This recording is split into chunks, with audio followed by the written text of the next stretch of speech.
हिंदी की online classes में आप सभी विद्यार्थियों का एक बार फिर से स्वागत है।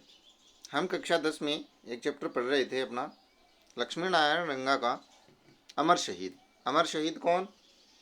सागरमल गोपा। कौन है? सागरमल गोपा।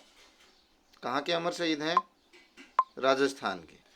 राजस्थान के वो जैसलमेर रियासत के हैं और जैसलमेर रियासत में अपने जो शासन करता है, निरंकुश शासन करता है, वो है जवाहर सिंह। जवाहर सिंह जो यहाँ पर नाम आया है। जवाहर सिंह से माफ़ी मंगवाना चाहते हैं जेलर कर्णीदान, ठीक है, और गुमान सिंह रावतोल जो कि पुलिस अधीक्षक हैं और उसकी खूब पिटाई करते हैं। वो कैद हैं किले में। और यहाँ तक हम पढ़ चुके थे कि जेलर कर्णीदान है वो मीठी मीठी बातें करते हुए कि तुम्हारा घर वालों का क्या होगा, तेरे परिवार का क्या होगा, तुम मर भी जाओगे तो आज़ादी तुम्हें मिल जाएगी, तो उससे क्या फ़ायदा, प्राण गंवा करके आज़ादी मिली तो क्या फ़ायदा, तो तुम अपने अन्नदाता से, ये अन्नदाता से जवाहर सिंह जी से, जो पराये नहीं है अपने ही हैं, उनसे क्या मांग लो? माफ़ी मांग लो, पिता समझकर माफ़ी मांग लो, माफ़ीनामे पर हस्ताक्षर कर दो। यही कौन चाहता था? गुमान सिंह चाहता था। जेलर सॉरी गुमान सिंह जो रावलोत हैं, पुलिस अधीक्षक हैं, वो भी यही चाहता था। लेकिन जेलर है वो मीठी मीठी बातों में उसको उलझा करके माफ़ीनामे पर हस्ताक्षर करवाना चाहता है। और जो पुलिस अधीक्षक है वो उसकी पिटाई कर रहे होते हैं। लेकिन इन दोनों की बातों में नहीं आते हैं सागर। और देखते हैं आगे क्या होता है। बड़े ही बातों के जाल में उलझाने का प्रयास करता है जेलर। अब सागर कहता है चिल्ला करके, नहीं कभी नहीं, उस खूनी दरिंदे से माफ़ी जिसने जैसलमेर की सारी जनता के भविष्य को अंधेरे में ढक रखा है, जिसने कानून और अदालत को कठपुतली बना कर रखा है, जो चोर डाकू और खूनियों के बलबूते पर राज्य चला रहा है, उससे माफ़ी धत कभी नहीं। सागरमल चिल्ला करके उसका विरोध करता है जेलर का कि नहीं नहीं कभी नहीं, मैं उससे माफ़ी नहीं मांगूंगा, वो खूनी है, दरिंदा है, चोर डाकुओं और खूनियों को बलबूते राज्य चला रहा है और पूरी जनता को अंधेरे में रख रखा है, कानून को कठपुतली बना रखा है, आतताई है, अत्याचारी शासक है। जेलर कहता है तो वे तुझे मार डालेंगे, उनका कानून, उनका दंड तेरे इस घमंड को चूर चूर कर देगा। तुम्हारे बोलते ही बीच में ही बोल पड़ता है सागर, कानून और दंड के काले हाथ फूल को डाली से नोचकर मसल सकते हैं जेलर साहब, पर उसकी महक नष्ट नहीं कर सकते। मतलब मुझे मार सकते हैं, जैसे फूल को डाली से तोड़ करके उसे मसल सकते हैं, लेकिन जो वातावरण में खुशबू उसकी फैली है उसको नष्ट नहीं कर सकते। वो मुझे मार सकते हैं, लेकिन मैंने जो आज़ादी की सुगंध बिखेरी है इस प्रदेश में उसे नष्ट नहीं करते। महक तो हवाओं की धरोहर होती है। महक किसके पास होती है? हवाओं के पास, जो फैले बिना नहीं रहती है। वे मेरे तन को दबा सकते हैं, मन को नहीं। मुझे मार सकते हैं, मेरी भावना को नहीं, मेरी आत्मा को नहीं मार सकते। वो मेरी भावना को नहीं मार सकते, वो मेरे मन को नहीं मार सकते। तन को मार सकते हैं, तन का हम लाभ ही नहीं करते, लालच ही नहीं करते, लोभ ही नहीं करते। तन तो हम स्वतंत्रता सेनानी कभी नष्ट करने के लिए तैयार हैं जेलर साहब। जेलर फिर प्रयास करता है, देख मैं तुझे समझाता हूँ, तू मान जा, नहीं तो ये तेरी बोटी बोटी नोच लेंगे, तुझे ये ऐसी यातनाएं देंगे कि पत्थर का कलेजा भी दहल जाएगा। ये तेरी ऐसी पिटाई करेंगे, तेरी बोटी बोटी खा जाएंगे, टुकड़े टुकड़े कर देंगे, तू सोच नहीं सकता, तेरे को ऐसी यातनाएं देंगे। और दी भी गई थी, ऐसी यातनाएं दी गई थी, अमानवीय यातनाएं। उनके घावों में मिर्ची, नींबू, नमक वो घुसेड़ दिया गया था। सागर अचानक से ये दुख और ये यातनाएं स्वतंत्रता की आग में घी सींचने का काम करेंगी जेलर साहब। स्वतंत्रता की आग जो जला रखी है, ये यातनाएं उसमें घी का काम करेंगी और ये आग और भड़केगी। जितना इस तन को सताया जाएगा उतना ही प्राण की लो और तेज होगी। स्वतंत्रता का कमल शहीदों के रक्त सरोवर में ही उगता बढ़ता है। रुक कर सांस लेता है। सागर क्या कहता है कि ये जो यातनाएं हैं, इनकी ये जो सताने के कार्य है, ये हमारे स्वतंत्रता आंदोलन के आग में घी का काम करेंगे। ये स्वतंत्रता का कमल शहीदों के खून के तालाब से ही तो बढ़ता है, तो हम तो खून बहाने के लिए तैयार हैं जेलर। जेलर कहता है, अरे पगले, ये तेरे पाँव तोड़ देंगे, तेरे हाथ तोड़ देंगे, तुम्हारी आंख फोड़ देंगे, तुम्हारे प्राण ले लेंगे।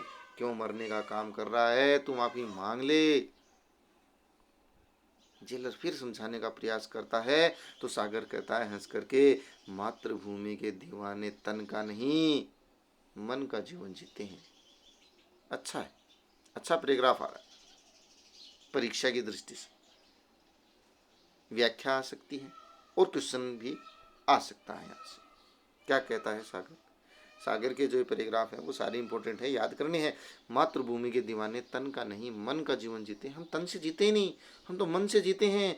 फिर मेरे पांव टूटने पर यदि मेरे देश का एक कदम आगे बढ़े, मेरे हाथ टूटने पर यदि देश के हाथ थोड़े मजबूत होते हों, मेरी आंख फूटने से यदि कोई देश को नई नज़र मिले, मेरे प्राण लेने से यदि देश को नया जीवन मिले, तो मैं इन्हें खोकर अपना परम सौभाग्य मानूंगा। परम सौभाग्य। मेरा नाम सागर है जेलर साहब। मेरी गहराइयों को तोप और तलवार हिला ही नहीं सकती, नहीं हिला सकती। सागर बड़ी गहराई की बात करता है कि मेरे अगर पांव टूटते हैं और देश एक कदम बढ़ता है, सौभाग्यशाली हूँ। मेरे हाथ टूटते हैं, देश के हाथ मजबूत होते हैं, मैं बहुत सौभाग्यशाली हूँ। मेरी आंख फूटने से अगर नई नज़र मिलती है, देश को नया जीवन मिलता है मेरे प्राण लेने से, तो मैं बहुत सौभाग्यशाली हूँ, मरने के लिए तैयार हूँ। मैं सागर हूँ, मेरी गहराइयों को ये तोप और तलवारें, ये अत्याचार नष्ट नहीं कर सकते। फिर जेलर कहता है, सागर अब तुझे कैसे समझाऊं? मेरा तो यही कहना है। कहने ही वाले होते हैं कि बाहर से गुमान सिंह जो पुलिस अधीक्षक है बोलता हुआ आता है। उसके हाथ में बेंत है, वह गुस्से में नजर आता है। साथ में बीरबल आदि भी है। ये बीरबल कौन है? ये अकबर का बीरबल नहीं है, ये वहाँ का सिपाही है। गुमान सिंह आता है गुस्से में, और गुमान सिंह कहता है, यह आपका कहना नहीं मानेगा जेलर साहब, मेरा कहना मानेगा। आपकी मीठी चाल से यह बस में नहीं आएगा, क्योंकि लातों के भूत बातों से नहीं मानते। ये लातों का भूत है, तुम्हारे बातों से नहीं मानेगा, ये मेरी बैंत खा करके मानेगा। आज मैं इसे वो मजा चखाऊंगा कि लोग सदियों तक याद रखेंगे इसकी हालत को। आपको महारावल साहब याद फरमा रहे हैं, आप महारावल से मिले, राजा जी से मिले, इसकी चटनी मैं बनाता हूँ, इस लातों के भूत को मजा मैं चखाता हूँ। जेलर सागर की ओर देखता है और हल्का सा कांप कर बाहर चला जाता है। शायद जेलर साहब को एहसास हो गया है कि इसके साथ कैसा व्यवहार होगा, इसकी हालत क्या करेंगे, ये कितना मारेंगे, इसे कितनी बुरी स्थिति में ला करके छोड़ेंगे। गुमान सिंह क्रोध से, हाँ तो सागर बता, तूने रेजिडेंट एलिंगटन को गुप्त पत्र कैसे भेजे? बता मेरे को। तूने जवाहरलाल नेहरू को, जयनारायण व्यास को, हीरालाल शास्त्री को, वह दीवान को पत्र क्यों लिखे राजा जी के खिलाफ? बोल, नहीं तो आज तेरा खून पी जाऊंगा। तूने मेरी और महारावल की बहुत निंदा की है, बोल, नहीं तो तुझे कच्चा चबा जाऊंगा। दांत पीसते हुए उसे गुस्सा करता है। जवाहरलाल नेहरू उस समय के बड़े क्रांतिकारी नेता थे। जयनारायण व्यास ये हमारे जोधपुर के ही थे, राजस्थान के मारवाड़ के ही थे। हीरालाल शास्त्री जो ज़्यादा जयपुर में सक्रिय थे, ये इनको पत्र लिखता है। यहाँ तक कि वो ब्रिटिश शासकों को भी पत्र लिखता है, रेजिडेंट एलिंगटन को भी गुप्त पत्र लिखता है जैसलमेर के शासन के खिलाफ, उनके अत्याचारों के खिलाफ। और वो गुमान सिंह उनसे प्रश्न पूछता है कि क्यों लिखे पत्र, बता, नहीं तो तू आज मेरे से मार खाएगा। सागर सच्चाई कहने का हर इंसान को हक है। मैंने सच्चाई कही है गुमान सिंह, मैंने सच्चाई कही है। तुम्हारे काले कारनामों का पर्दाफाश। इतना बोलते ही गुमान सिंह जोर से बेंत मारकर, काले कारनामों का पर्दाफाश और कर, 2-3 बेंत मारता है। लगता है तेरी मौत ही तुझे नागपुर से जेल जैसलमेर खींच लाई है। लगता है तेरी मौत मेरे हाथों ही। पहले सागरमल नागपुर था और नागपुर से वो क्या आ जाता है, जैसलमेर आ जाता है, वहाँ क्रांतिकारी कार्य करता है। तो वो कहता है कि तेरी मौत तुझे नागपुर से जैसलमेर ले आई है शायद, और लगता है तेरी मौत मेरे हाथों। इतने में ही सागर, मुझे मौत नहीं, मेरी जन्मभूमि का प्यार यहाँ खींच लाया है। मैं अपनी मातृभूमि से प्यार करता हूँ, इसलिए मैं यहाँ आया हूँ। मेरी मौत नहीं, लगता है सामंत शाही की मौत मुझे यहाँ खींच लाई। ये जो राजा है जवाहर सिंह, इसका अंत करने के लिए मैं आया हूँ, इसलिए शायद मुझे खींच लाई है। लगता है सामंत शाही की अर्थी में मेरा कंधा लगेगा। लगता है महाराज और तुम दोनों। इतना बोलते ही चीख करके गुमान सिंह, चुप रहे बदतमीज, तेरी जुबान खींच लूंगा। तो जो ये कह रहा है कि सामंत शाही की अर्थी उठाने के बाद कि मेरा कंधा लगेगा सामंत शाही की इस अर्थी पर, तो जोर से पुकार करके गुमान सिंह चीख कर कहता है, बदतमीज चुप हो जा, तेरी जुबान खींच लूंगा। और जोर से पुकारता है किसको, बीरबल को। शायद बीरबल बोलता है, अहमद इसे ले जाओ और माचा चढ़ाओ। माचा चढ़ाओ क्या होता था, चारपाई लाते थे और उसके ऊपर चढ़ा देते, मतलब चारपाई उसके ऊपर रख देते और ये सारे उस पर खड़े हो जाते। इसके मुंह, आंख, नाक और निचले अंगों में मिर्ची भर दो। इसकी ऐसी हालत कर दो कि यह मौत के लिए भीख मांगे और मौत भी से भीख न दे। इसकी ऐसी स्थिति कर दो, मिर्चे भर दो इसके सारे अंगों में, खींच डालो इसकी खाल। सागरमल गोपा की ऐसी स्थिति, ये थी स्वतंत्रता सेनानियों की स्थिति। आज़ादी ऐसे नहीं मिली है, किस तरीके से मिली है, ये इसका छोटा सा उदाहरण है।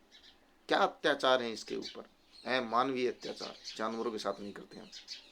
वे लोग आकर जबरदस्ती सागरमल को घसीट कर बाहर ले जाते हैं। गुमान सिंह कोठरी में कुछ सोचता हुआ चक्कर लगाता है।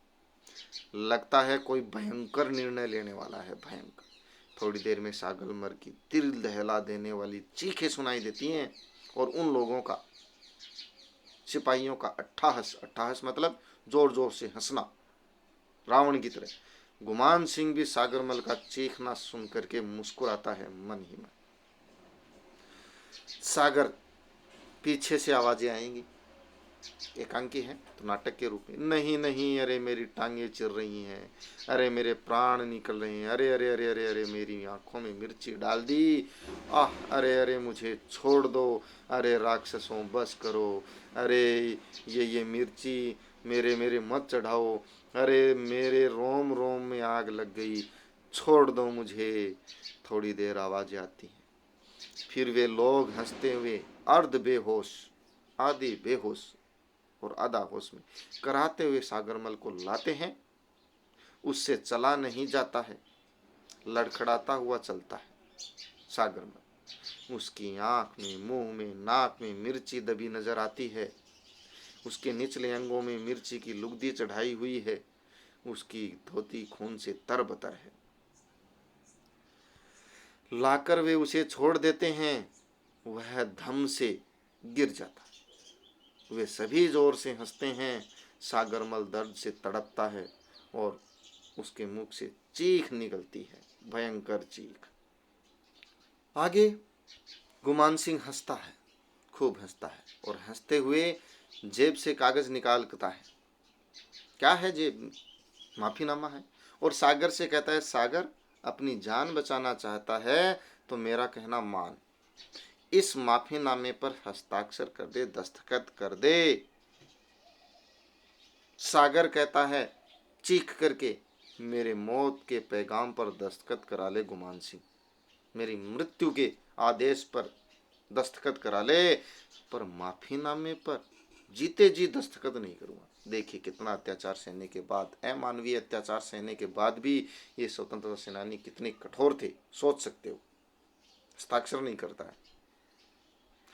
तुम लोगों ने पहले भी नारकीय यातनाएं, नरक जैसी यातनाएं देकर के मुझसे गफलत में दस्तखत करा लिए और मुझे नाहक बदनाम किया। यही वो चाहते थे कि जनता के सामने गुमान सिंह जो भगवान या देवता बना फिरता है, माफीनामे पर हस्ताक्षर करवा करके और जनता के सामने लिख देंगे कि इसने माफी मांग ली, ये कोई क्रांतिकारी सेनानी नहीं है, ये आपके साथ धोखा कर रहा है, छल कर रहा है।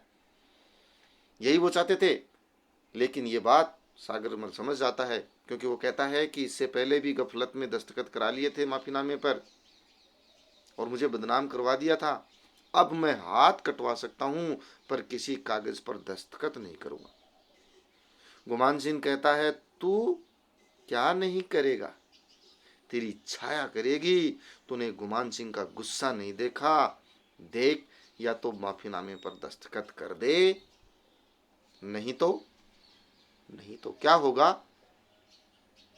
क्या वो सागर माफीनामे पर हस्ताक्षर कर देगा? और अगर नहीं करेगा तो गुमान सिंह उसको क्या क्या यातनाएं देंगे, कैसी कैसी प्रताड़नाएं देंगे, उसके साथ किस प्रकार का व्यवहार करेंगे। इसके लिए हम एक नया वीडियो लेकर के आएंगे और साथ में इसके क्वेश्चन आंसर पर भी चर्चा करेंगे। वो हमारा अंतिम वीडियो होगा। तो आज के इस वीडियो में, आज की इस क्लास में बस इतना ही। अच्छे तरीके से इस एकांकी को पढ़ें, सागर के सारे कथनों को याद रखें, उससे संबंधित प्रश्न बन सकते हैं, व्याख्याएं आ सकती हैं। तब तक के लिए बहुत बहुत धन्यवाद।